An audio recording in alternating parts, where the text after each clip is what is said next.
Hey everyone, welcome back to Not Well. It's me, Bobby's AI voice, filling in because Bobby is sick after his recent trip to Kansas City. He didn't want to risk spreading his germs to Jim before his NYC adventure, but you know we couldn't leave you hanging. So here I am, keeping the podcast alive while Bobby recovers, and we've got a lot to cover today. Grab your tea because we're talking about everything from narcissists and dating tips to why your vote matters, and, of course, the usual chaos. Dating in the era of narcissists. All right, let's start with something that has become way too common these days: narcissists. If you've ever dated one, you already know that dealing with a narcissist is like being in a relationship with a black hole. They suck all your energy and attention, and in return, you get gaslighting, manipulation, and emotional exhaustion. It's always about them, and somehow you end up apologizing for things they did. The worst part, they're often charming as hell, so by the time you realize you're dealing with a narcissist, you're already deep in it. So, how do you spot a narcissist early on? First of all, look out for people who always make everything about themselves. Are they listening to you, or are they just waiting for their turn to talk? Do they ever admit they're wrong, or is every argument somehow your fault? A major red flag is when they love bomb you at the beginning, lavishing you with attention, gifts, and affection, only to pull away when they've hooked you. You've got to trust your gut. If something feels off, it probably is. And if you find yourself tangled up with a narcissist, it's important to set boundaries. Don't let them make you feel like you're crazy or overreacting. Narcissists thrive on making you doubt yourself. So remember who you are and what you deserve. You don't need to put up with that toxic behavior just because someone looks good on paper or gives you butterflies. You deserve someone who sees you as an equal, not a side character in their personal drama. Dating tips for the modern gay world. Now, speaking of dating, let's get into some tips for navigating this wild gay dating scene. First of all, can we talk about how dating apps are both a blessing and a curse? They give you access to all these potential partners, but they also make everything feel so transactional. Like, how do you stand out when everyone's swiping left and right in their free time? Tip number 1, be authentic. I know that sounds cliche, but seriously, in a world full of filters and perfectly curated profiles, just being real can go a long way. Show people who you are, flaws and all. If you're goofy, let that show. If you're serious, own it. Stop trying to be what you think people want and start attracting people who are actually into the real you. Tip number 2, don't be afraid to be direct. If you're looking for something serious, say that. If you just want to hook up, say that too. There's nothing worse than getting your hopes up for a relationship only to find out the other person just wanted a fling. Being upfront saves everyone time and prevents a lot of hurt feelings down the road. Tip number 3, take your time. I get it. We all want to meet the one.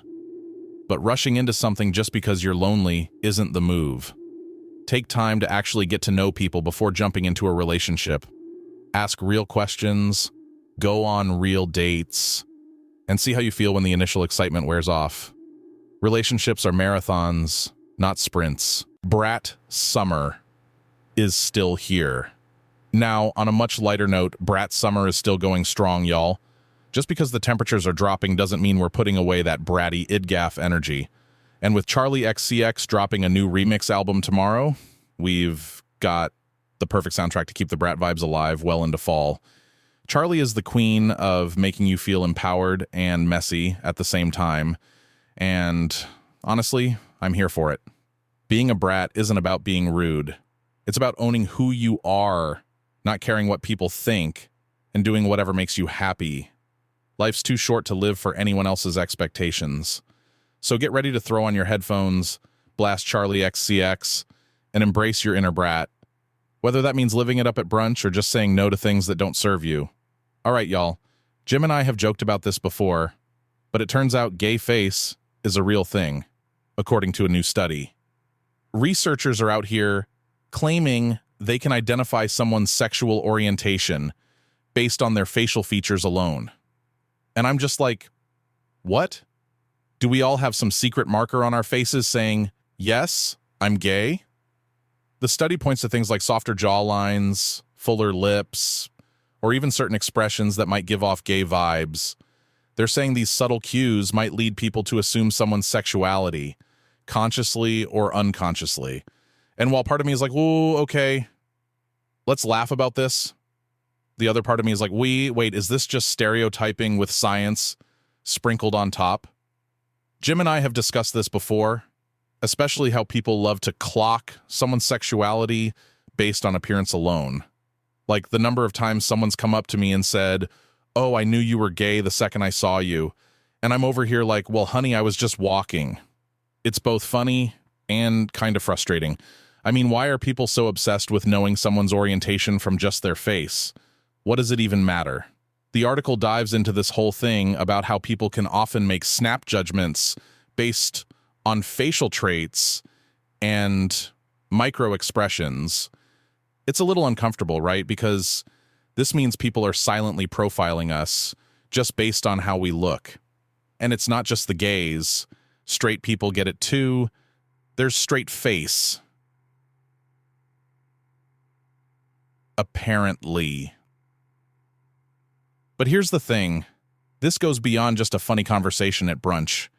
This kind of stereotyping can actually affect people's lives, like how they're treated in professional settings or social situations. And another layer to this is the impact on our own community. Some of us love the gay face joke and wear it proudly, but for others, it brings up feelings of insecurity, especially if they don't fit the mold. Let's be real. Not everyone looks or acts like the stereotypical image of what society considers gay. And that's the point. There is no one way to look or be gay. We're all diverse, and I think that's what makes the community so beautiful. But it does beg the question, are we letting these judgments shape how we see each other? Like, if you've got gay face, does that mean people automatically assume you're fun and flamboyant, while someone with straight face gets labeled boring or stuck up? It's these little micro judgments that influence everything from friendships to dating, and we've all seen it happen, whether in the club or on a dating app. You see someone's face, and in a second, you've decided their whole story. Here's where things get a bit deeper. Do you think studies like this are helpful, or are they just reinforcing stereotypes we've been trying to break?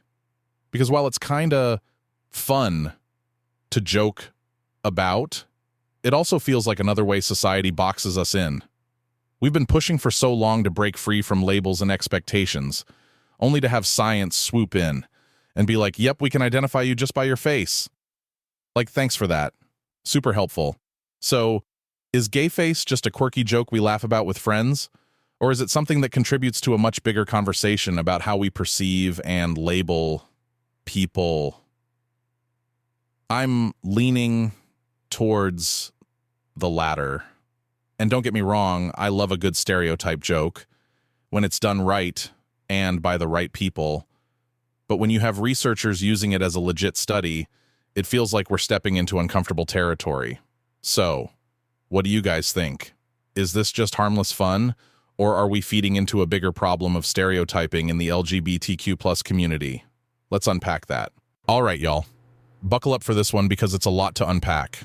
A Catholic priest was recently arrested after what authorities are calling a drug-fueled night of gay sex that resulted in his partner's death. This story reads like a dark, twisted drama, but unfortunately, it's all too real. The priest and his male lover reportedly indulged in a mix of drugs, including poppers and ecstasy, during their encounter, which tragically turned fatal. This situation highlights the devastating effects of repression, especially in religious environments where homosexuality is demonized. The church has long created a culture of shame for LGBTQ plus individuals, forcing them into secrecy. and what happens when people are forced to hide who they are. Often, it leads to destructive behavior. Here you have a man of the cloth leading a double life, engaging in high-risk situations, and ultimately someone lost their life because of it. But there's more to this than just the scandalous headline. What does this say about the state of religious institutions and how they handle, or fail to handle, LGBTQ+ issues?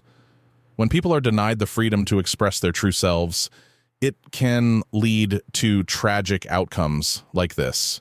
It's a tragic case of repression meeting excess, and the consequences couldn't be more severe. I mean, let's get real here. How many more times are we going to see stories like this before religious institutions wake up and realize the harm they're causing by forcing people into closets? This story isn't just about drugs and sex. It's about what happens when people are made to feel like their identities are a sin. And now, we're left with another tragic headline that could have been avoided if society was just a little more accepting. And let's be real. Through him, with him, in him, has a whole new meaning in this context. Dark humor aside, it's a reminder that we need to create spaces where people can live openly and honestly, without fear or shame. This next story is one that hits hard, especially within our LGBTQ+ community. A Michigan teenager, Ahmed Al-Alikan, has been charged with first-degree murder in the brutal stabbing death of Howard Brissendine, a 64-year-old gay man from Detroit. The police allege that Al-Alikan targeted Brissendine because of his sexual orientation after meeting him on a dating app. After the attack, the teenager stole Brissendine's car and left the scene. The victim's body was discovered days later by a neighbor who went to check on him. What makes this story even more heart-wrenching is that Brissendine was a beloved doorman at Gigi's, a gay nightclub in Detroit. His neighbor and colleague, Luis Mandujano, who owns the club, discovered Brissendine's body after he failed to show up for work. Howard was described as warm and welcoming, someone who always had a laugh and a smile for everyone who walked through the doors. Authorities are currently investigating this as a potential hate crime, citing evidence that points in that direction. The Wayne County prosecutor has decided to try Al-Alikan as an adult due to the heinous nature of the crime, and this is being seen as a deeply disturbing example of how LGBTQ+ individuals continue to face violence and discrimination in today's world. Hate crimes against LGBTQ+ people are on the rise by 19% in just the past year, according to FBI data, and unfortunately, this case is part of that disturbing trend.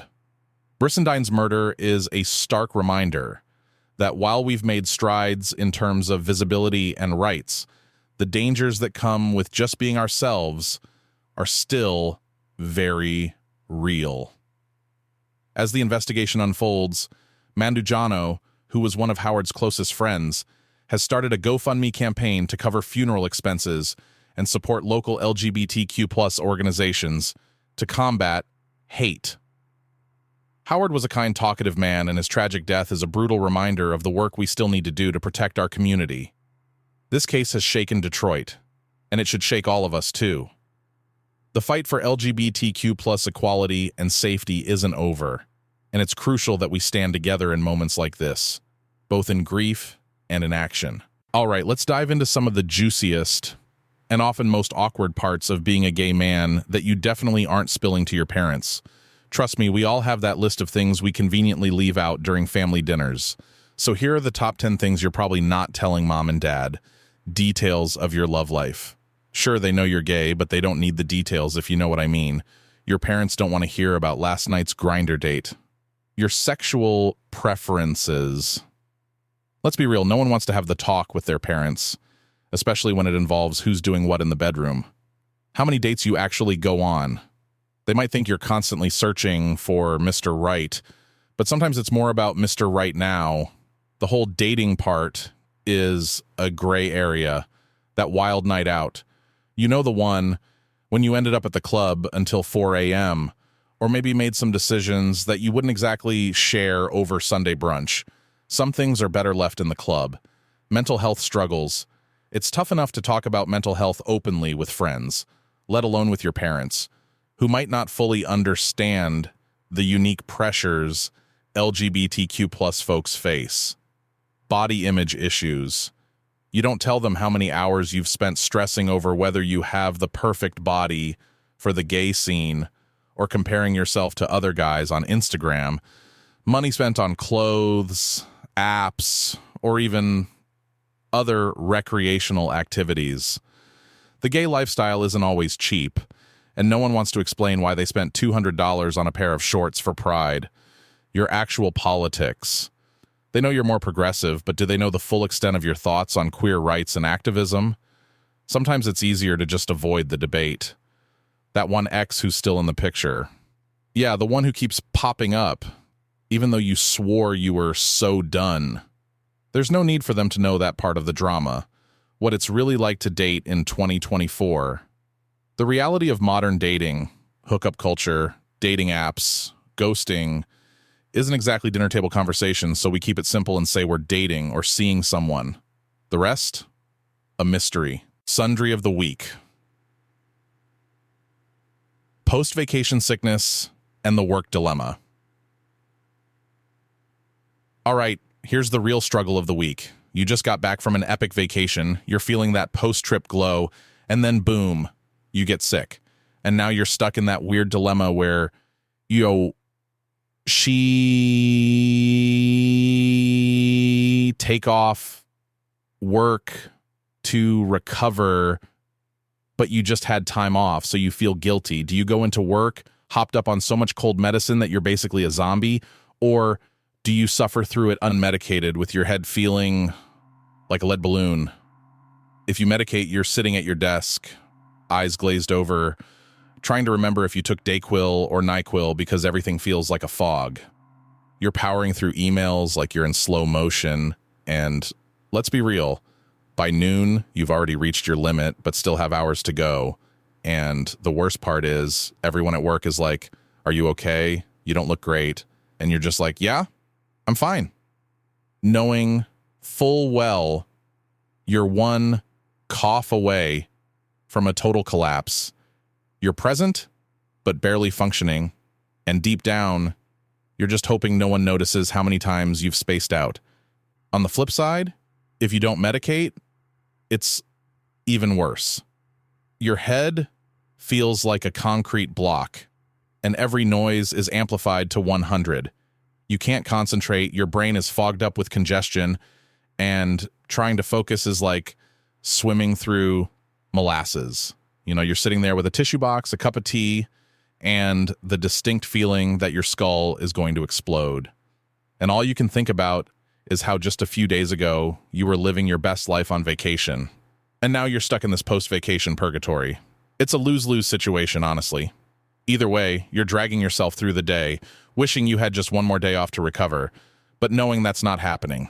Because, let's face it, taking a sick day right after vacation feels like you're committing a work crime. You're already paranoid they think you're faking it, so you show up and pretend you're fine, all while cursing your immune system for betraying you. So, the sundry of the week, being sick after vacation sucks, but pushing through without taking time off is its own special form of misery. Whether you're a medicated zombie or a raw, unfiltered mess, it's never fun. And next time, maybe load up on vitamins before the trip, because post-vacation sickness, it's not cute. All right, y'all, that's a wrap on this episode of Not Well. Thanks for sticking with me through all the chaos, cold medicine rants, and some heavy topics. Remember, we want to hear from you. Call us at 614-721-5336 to give us some juicy gossip, news, topic ideas, or even to cuss us out. Seriously, let us know what's on your mind. You can also email us at she'snotdoingsowell@gmail.com. We'd love to hear from you. Have a safe, fabulous week, and we'll catch you next time. Peace.